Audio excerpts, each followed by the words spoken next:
was 17 when it happened. Every summer, my cousins and I would go camping in the Adirondacks. No phones, no Wi-Fi, just us, a lake, and way too many mosquito bites. It was tradition. And 4th of July weekend, that was our weekend. We always ended the night with fireworks and a campfire. Same spot, same setup, but the last time we did it, something changed. Something I still can't explain. Something that makes me never want to go near the woods again. It started with a weird countdown. We were sitting around the fire, roasting marshmallows and telling dumb ghost stories. My cousin Taylor had brought one of those Bluetooth speakers and was playing this ambient, creepy music in the background. Right as the music cut out, a voice came through. Male, robotic, like one of those old talking clocks. And it just said, T minus 60 minutes. We all looked at each other, confused. Taylor swore he didn't play anything. We thought maybe the speaker had picked up a rogue signal or something. He shut it off.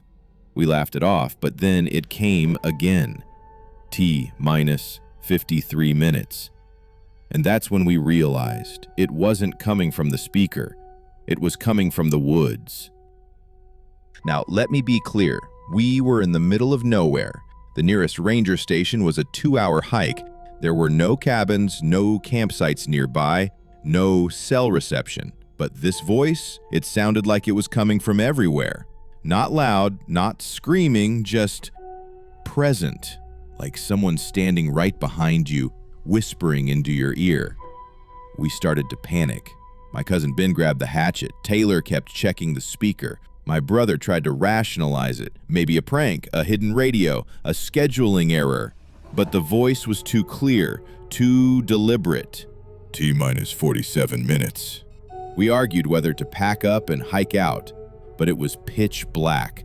The trail wasn't safe at night, so we stayed close, fire blazing high. We thought maybe it would stop. It didn't. Every few minutes, the voice came back.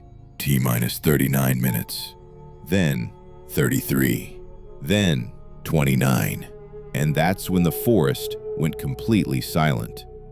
No crickets, no frogs, not even the sound of wind, just the fire crackling and that impossible voice ticking down. Ben decided to scout the perimeter, just a loop around our site. He never made it 10 steps. He came sprinting back, pale as snow. There's something in the woods, he said. I saw it. No flashlight, no sound, just shapes. We all stood still. That's when we saw it too. Shadows moving between trees, fast, wrong, like something glitching in and out of reality. T minus 16 minutes. That was the next one. We dumped water on the fire, kicked dirt over the coals, packed what we could, and we ran.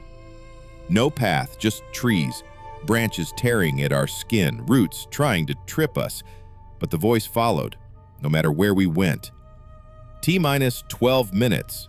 9, 6. And then, out of nowhere, we hit a clearing, not natural. It was a perfect circle, and in the middle was another fire, already lit. No one around. And sitting next to it, a digital clock, just ticking down. 3:12, 3:11.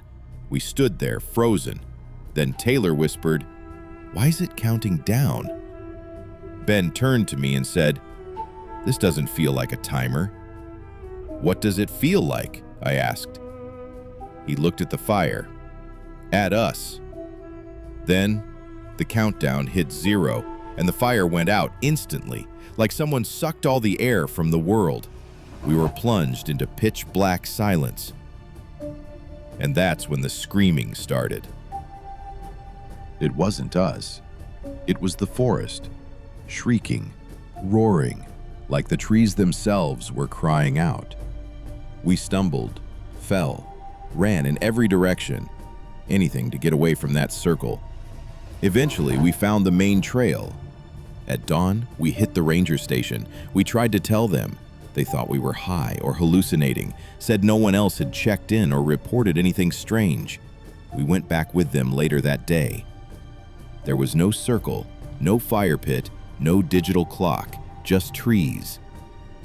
We never camped again after that. 4th of July comes and goes every year, but we stay indoors now. And the weird part? All 4 of us, every year, we wake up at exactly the same time on July 5th, wide awake, staring at the ceiling, and in our heads, we still hear it. That cold, robotic voice. T-1.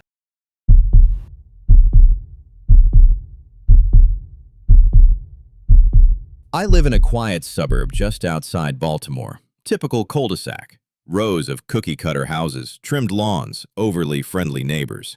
The kind of place where fireworks go off every 4th of July like clockwork, where everyone's got an American flag in the yard, whether they believe in it or not.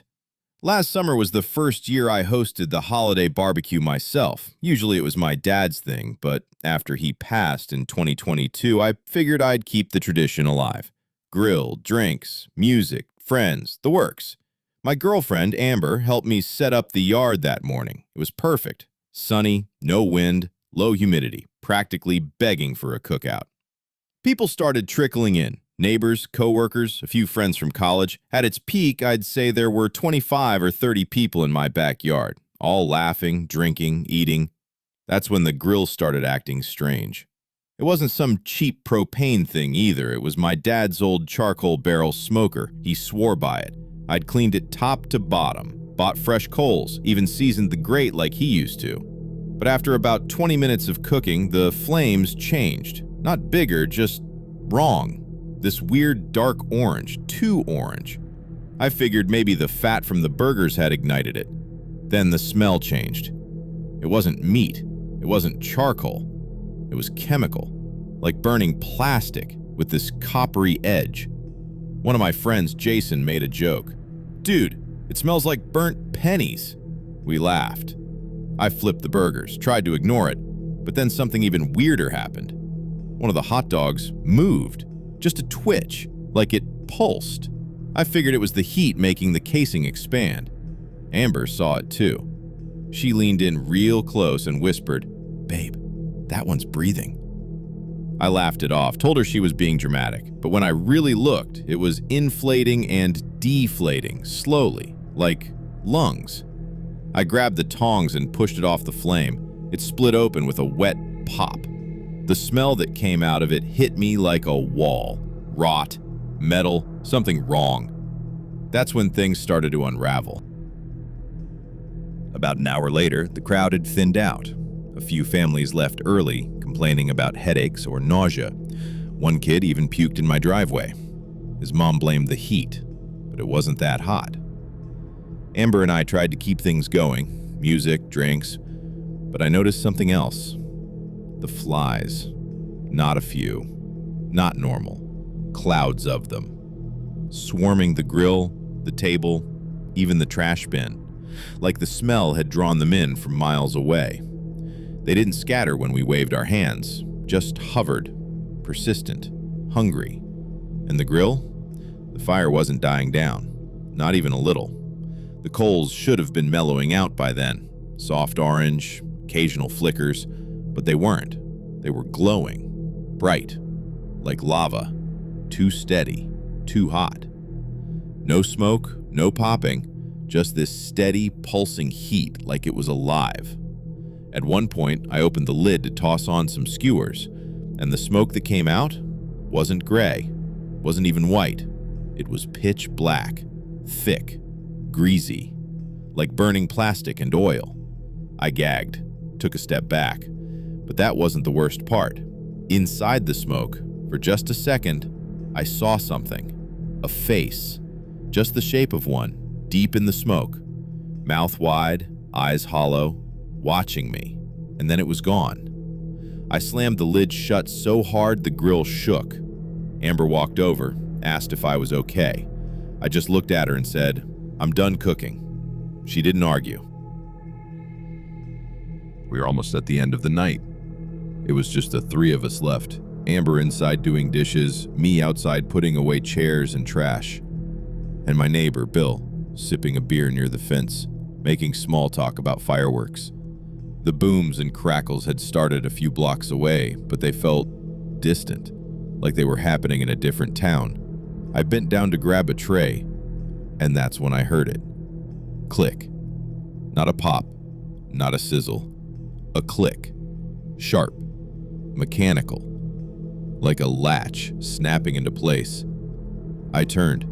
The grill lid was open. Just a crack, as if someone had peeked inside and forgotten to close it.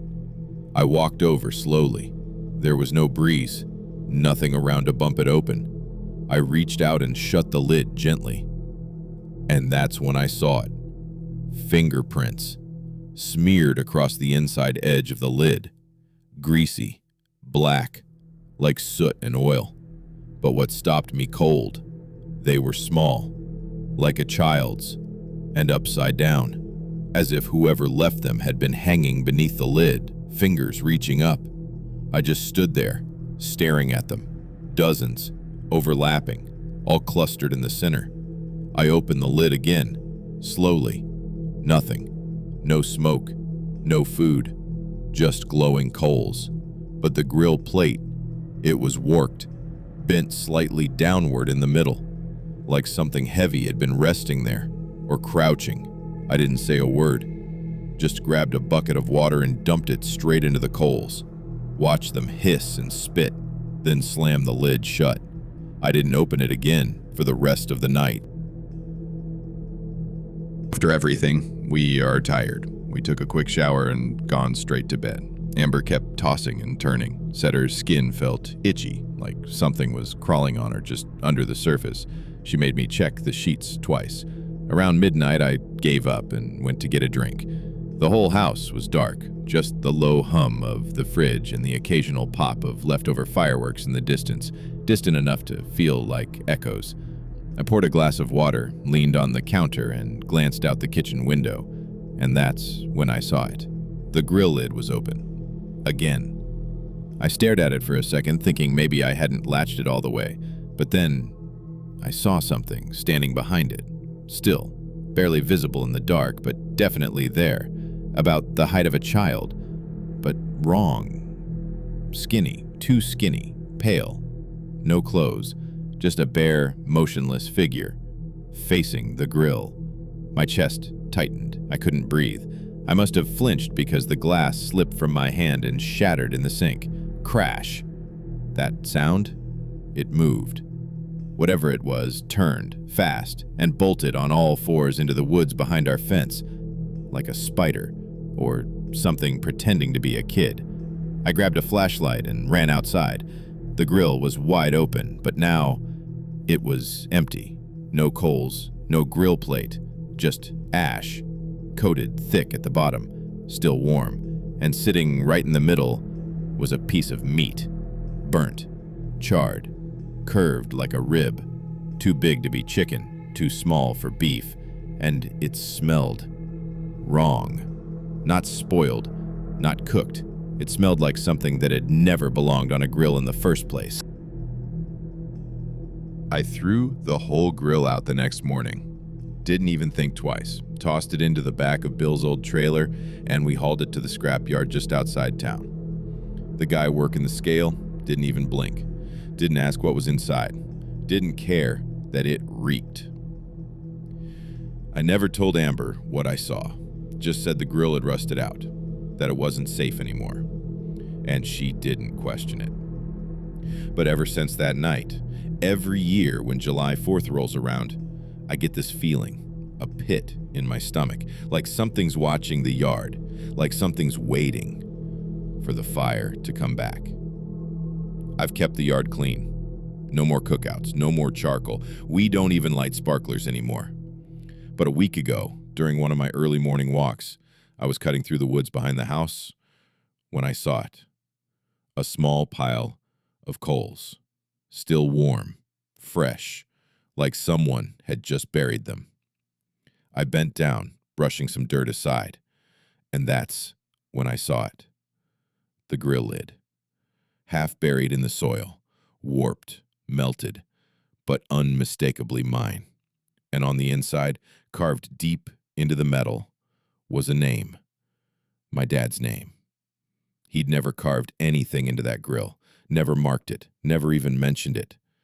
At least, not that I remember.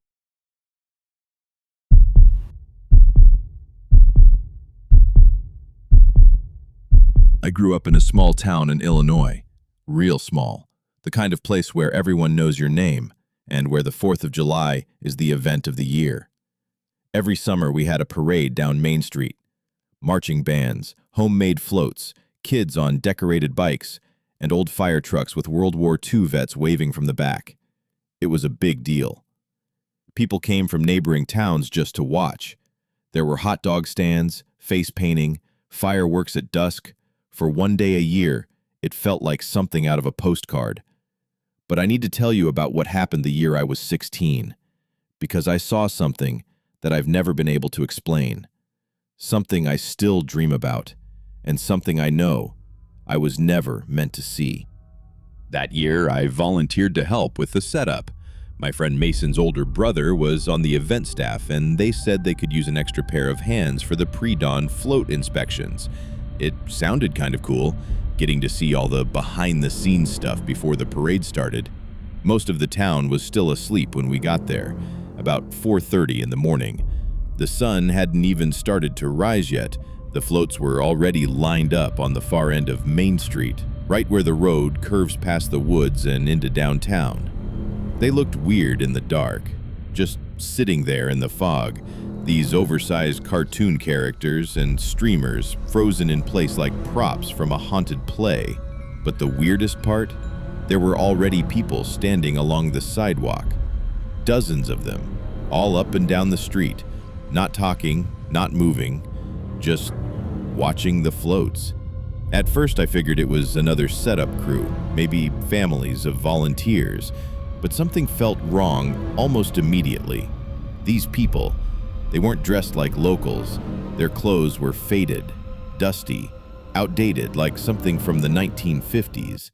A lot of them wore hats, dresses, suspenders. No one had a phone out, and none of them were actually looking at the floats. They were staring through them, like the floats weren't even there, or like they weren't really here. Mason tried to call out to one of them. A woman in a long floral dress, standing under a lamppost. She didn't react, didn't even blink, just stood there, swaying gently like a tree in the wind. I'll never forget her face. Blank, not scared, not confused, just wiped clean, like her expression had been erased. Mason laughed nervously, said something like, "Okay, seriously, what is this, a flash mob? Some kind of historical reenactment?" But I wasn't laughing. I was already backing away, because the air had changed. It was too quiet. No birds, no insects, just this thick, humid stillness, like the world was holding its breath. And then we heard it, marching, steady, rhythmic, boots on pavement, coming from further down the road. We both turned toward the sound, expecting maybe the high school band, maybe a rehearsal or a weird pre-show we hadn't heard about. But what came around the corner wasn't part of our parade. There were no instruments, just people, dozens of them, marching in perfect silence. No music, no cheers, no announcers, just footsteps. And their faces, God, their faces were pale. Not makeup, not stage paint. Pale, like paper. Like they'd been drained of color, of life. The closer they got, the more I noticed something even worse. They were all wearing the same thing. Tattered old uniforms, faded sashes, rusted medals pinned to moth-eaten jackets. Like a war parade, from another century. But they didn't blink, didn't wave, didn't smile, and they didn't cast shadows. I turned to Mason. His hand was already gripping my arm. "Dude, we need to go." I nodded, heart pounding. We turned to run back toward the trucks. But the crowd on the sidewalk had moved. Without a sound, they were no longer watching the floats. They were standing behind us, blocking the way. Dozens of them, shoulder to shoulder, faces blank. and all of them were staring at me, not Mason. Me. I panicked, bolted down an alley, sprinted between two buildings, didn't stop until I reached the town square. My chest was burning. My shoes slapped the pavement, and for a second, I thought I could still hear those silent footsteps behind me. But when I turned, Main Street was gone. Empty. No people, no floats. Just quiet asphalt stretching into the trees. I stood there, gasping, as the morning light finally broke through the clouds. Birds chirped. Sprinklers hissed to life in someone's front yard. The world went back to normal, just like that. By 9 a.m., the real 4th of July parade had started. Marching bands, kids waving flags, balloons bouncing on string. Everyone was smiling, laughing. I stood there too, surrounded by people I knew, pretending everything was fine. But my eyes kept drifting to the edge of the road, just in case. And in the back of my mind, one question kept spinning. If that was the real parade, then what did I see before it? Later that month, I started digging. Old town records, archived newspapers, whatever I could get my hands on, and I found something. In 1912, there was a parade accident. A makeshift float caught fire near the courthouse.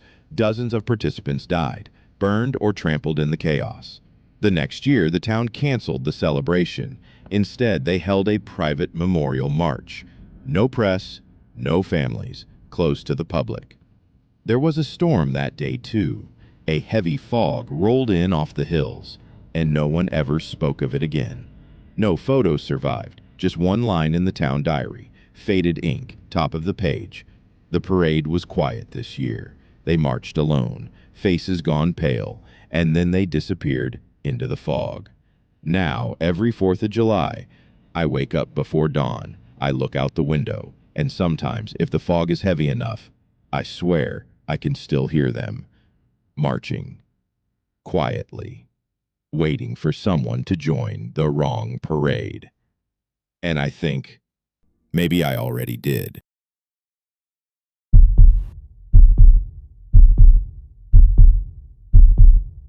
This happened 2 years ago, July 4th, 2022. My wife and I had just moved to a small town in northern Pennsylvania. It was quiet, wooded, the kind of place where everyone waves, but no one talks too much. We were hoping to reset. Life had been heavy.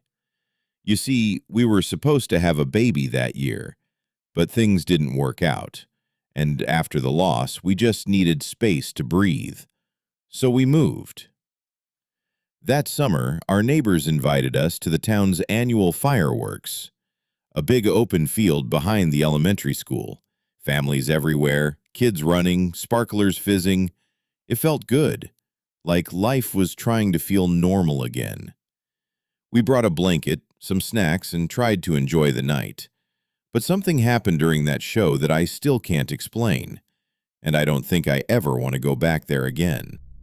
The fireworks started just after 9 p.m. Everyone was facing the same direction, toward the sky. Hundreds of eyes looking up, smiling. But I glanced around now and then, just people watching.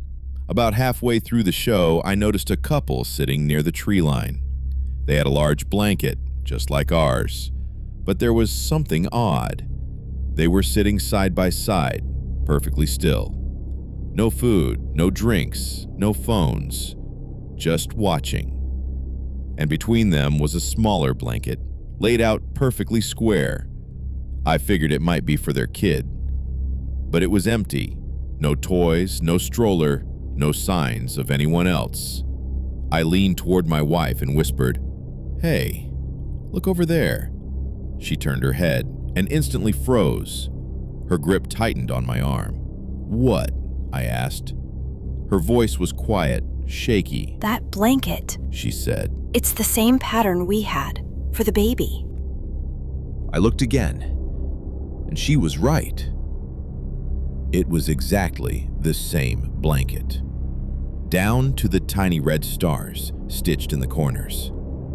We never told anyone what it looked like, never posted about it. We'd bought it online months before the due date, one of the first things we got.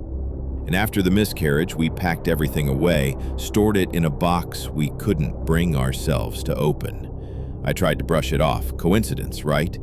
But the couple, they never moved. Never flinched at the explosions overhead, never looked at each other, just stared at the sky, hands on their knees, expressionless. And then, I got this weird feeling. Like the crowd around us had gotten quieter, too quiet. I turned to glance around. No one else was looking at them, not a single person. It was like they weren't even there. The finale began. Rapid-fire bursts lighting up the entire sky in waves of red, gold, and green. People were cheering, clapping, laughing, but I didn't hear any of it. I looked back toward the tree line, toward the spot where that couple had been. They were gone, but the small blanket was still there. Only now, there was something under it. The fabric was raised like something small was curled beneath it. Still, perfectly still. I couldn't breathe. My chest tightened. My mind tried to rationalize. Maybe it was a toy, or a bag someone left behind. But it felt wrong. Like the air around it was heavier somehow. My wife whispered, "We need to go, now." But I was already on my feet, already walking toward it, like something was pulling me. It wasn't far, maybe 30 feet from the edge of the crowd, but with every step I took, the air got heavier. Like I was pushing through water or walking into a place I wasn't supposed to be. I stopped just a few feet away. The little blanket was completely still. No wind, no movement, just gently puffed up in the center, like something was under it. Then it started to sink, slowly, as if whatever had been beneath it wasn't crawling out, but being pulled down. I didn't move. Couldn't. My chest tightened. I took a step back. The moment the fabric fully settled, the fireworks stopped. And behind me, the entire crowd, hundreds of people, erupted into cheers. Like nothing had happened. Like they'd seen a show, and not that. I didn't sleep that night. Neither did my wife. We didn't talk about it. Just laid there, side by side in the dark, listening to the silence. It felt thick, heavy, like the world was holding its breath. The next morning, I went back, same field, same spot, but it was empty. No folding chairs, no trash, no evidence that hundreds of people had been there just hours ago. Like the town had packed up the entire celebration in record time, scrubbed it clean. But the blanket was still there, folded neatly on the grass, waiting. I picked it up slowly, and when I turned it over, I froze. Stitched into the corner tag were initials, 3 small letters, and they were ours. Our baby's name, the one we never told anyone. We moved again 3 weeks later. Didn't tell the neighbors. Didn't leave a forwarding address. We just disappeared. We didn't want to risk it, not after what we saw, not after what we felt. But the weirdest part? Last July 4th, a package showed up at our new place. No return label, no postage, just sitting on our porch. Inside was the same blanket, the exact same one. Only now, it smelled like smoke, and someone had sewn a new tag into the edge. Tight, clean stitching. It read, "See you next year."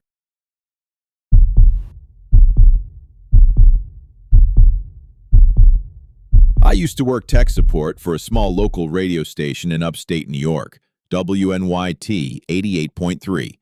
Barely covered 3 towns and a few old farm roads. It wasn't glamorous. It wasn't live either. Everything ran on automation, pre-recorded blocks of soft rock, commercials for tire shops, community bulletins.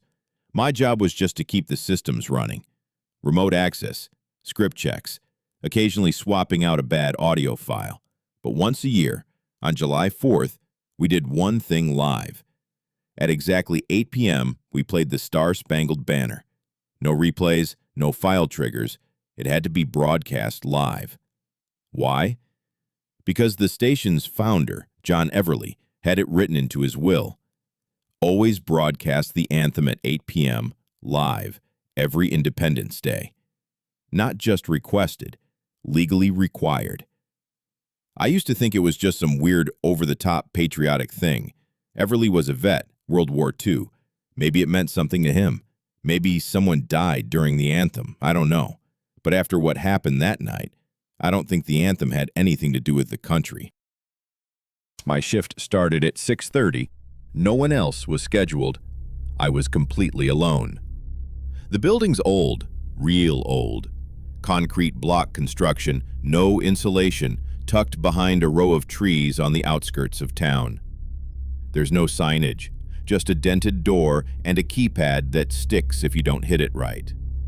WNYT doesn't exactly attract visitors. I went through the usual systems check. Everything green. The board warmed up fine. Ad blocks were queued.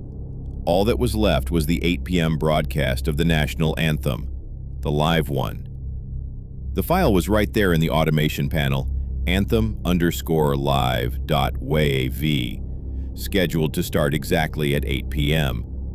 But when I clicked it, nothing. Just a burst of harsh digital static. Then silence. No waveform, no audio, just corrupted. I tried the backup, then another, all 5 copies gone, dead. I pulled the drive logs. No one had touched them. No edits, no overwrites. Just 5 identical files somehow decaying into nothing. It was already 7:52. I scrambled, dug through the shelves for old CDs, found a dusty jewel case labeled Anthem 1983 recording. I popped it in the CD tray, queued it up manually. As the second hand on the wall clock ticked toward 8, I pressed play. The music started, low fidelity, crackly, but it was the anthem, or so I thought. 10 seconds in, something was wrong. The words were there, "Oh, say can you see?" But the voice dragged, slow, distorted, like someone playing a warped record through a tunnel. Then came the static. Sharp, pulsing static, like teeth grinding against glass. And behind it, I swear I heard breathing, wet, rasping, too close to the mic, as if someone was inside the speaker or inside my own ear. I turned the volume down all the way, but the needle on the board kept climbing, redlining. I shut off the external speakers, unplugged the monitor feed, even powered down the mixing deck. Still there, the breathing. And that's when I realized I could still hear it through my headphones, even though they weren't plugged in. At 8:03, the board lights flashed red. That only happens when a call comes through the emergency frequency. It's not connected to any phone line, just a direct feed, reserved for disaster alerts and federal overrides. I answered, static. Then a voice, low, deep, echoing, like it was coming from the bottom of a well. You played it too late. I dropped the receiver. Every hair on my body stood up. I tried to cut the signal, kill the channel, shut the whole board down. Nothing responded. The buttons were lit, but dead. And then the station lights dimmed. Overhead fluorescents flickered one by one. And the audio feed? It came back on, by itself. The speakers crackled. Then they played what sounded like the anthem, in reverse. Distorted, low, dragged out like melting tape. Then came the whispers. At first I couldn't make out the words, but they got louder, clearer. Let them forget.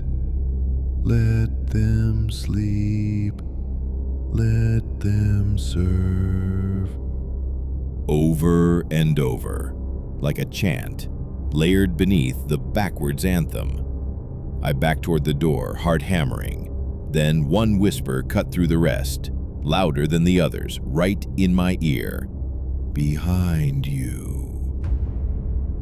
I turned, and in the reflection of the glass studio door, I saw a figure standing behind me, not in the room, in the reflection, wearing colonial-era clothes, face blurry, hands twitching, like an old reel of film skipping frames.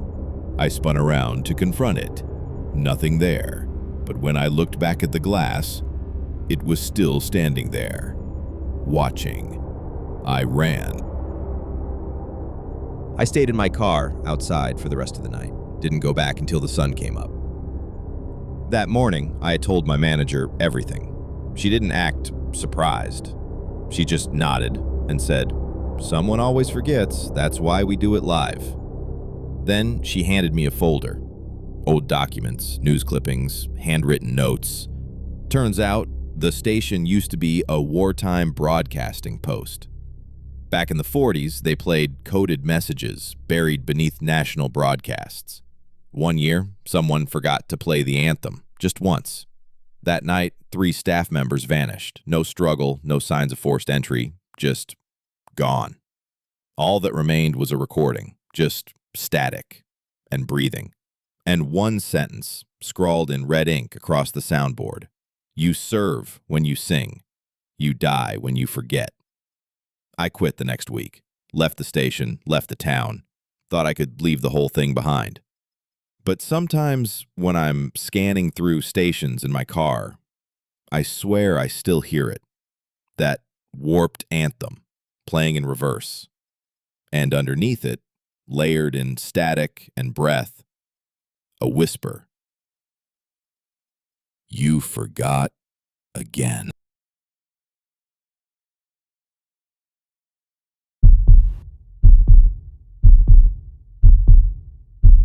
My best friend Connor invited me to his family's cabin up in the mountains of Tennessee. It was supposed to be a guy's weekend. Fireworks, grilling, stupid dares, just us, his dad, and 2 other cousins from Kentucky. The cabin wasn't fancy, just a 2-story wooden box tucked in the woods. No Wi-Fi, no neighbors, barely a road. But that weekend still plays in my head like a broken tape. Because of what happened that night, because of what I saw and what we heard. I still get chills when I hear someone shout, "Hip, hip!" We spent most of the day swimming in the lake and lighting cheap firecrackers. The adults got drunk, the cousins smoked and told creepy stories. Connor's dad said he'd set off the good fireworks down by the lake. We stayed back, planning to scare the younger cousins when they returned. That's when we heard it. 3 claps, not applause, just slow, sharp claps, coming from the woods. Connor froze. "Did you hear that?" I nodded. Then a man's voice called out, "Hip, hip!" A pause. Nothing replied. Then again, "Hip, hip!" Louder, closer. Still no hooray, just the call. Connor grabbed the flashlight and aimed it at the trees. There was nothing there, but the next time it came, it was behind us. We ran inside the cabin and locked the doors. Told the others we thought someone was messing around in the woods. His cousin Jamie laughed it off. "Probably your dad screwing with us." But Connor looked pale. "Why would he say that?" he asked. "Why just hip hip?" That's when the clapping started again. 3 slow claps, just outside the cabin walls. Jamie stood up and opened the door. We all shouted at him, but it was too late. He stepped out with a smirk and shouted, "Okay, very funny, who is it?" Silence. Then, from behind a tree about 20 feet away, a tall figure stepped out, skin tight and pale. No shirt, no shoes, just standing. Then it raised its arms, and in a dry, broken voice shouted, "Hip, hip!" Jamie bolted back inside. We locked everything, shut all the curtains. But the voice came again, not from the woods, from underneath the cabin. We woke up Connor's dad and told him what happened. He sobered up fast. He didn't act confused, didn't laugh. He said, "You heard it too?" I asked, "What is it?" He didn't answer at first, just told us all to stay inside. Then he explained. "There's an old story around here, something about settlers. They used to do this chant before celebrations. Hip, hip, hooray, 3 times. For victory, for survival. Only one year a boy went missing after the 3rd cheer." He leaned in close. "Ever since, when people hear just hip hip in the woods and no one answers, it means someone already cheered back, and that thing is looking for another." It got quiet for a while after that. Connor's dad sat with his shotgun in the living room. We stayed up, listening. Exactly early in the morning, we heard footsteps on the porch. Then the doorknob jiggled. Connor's dad aimed the gun and shouted, "You better be human." But no one replied. Instead, we heard it again, right outside the door. Hip, hip. No third word, no cheer, just breathing. Then 3 claps. Then silence. We waited for hours. Dawn finally came. But Jamie, he was gone. We searched the house, every room. His shoes were by the back door, and the last thing we found was a smudged handprint on the glass, like someone had pressed their face to it, watching. Connor's dad never reported it, said the cops wouldn't believe us anyway. We left the next morning, didn't even pack everything. Jamie's parents said he ran away, but we know better. I never went back to that cabin, but every 4th of July, I hear it in my head. That broken, dry voice, that slow clap, hip, hip, and I pray I never hear the 3rd word, because once someone answers, that thing knows who's next.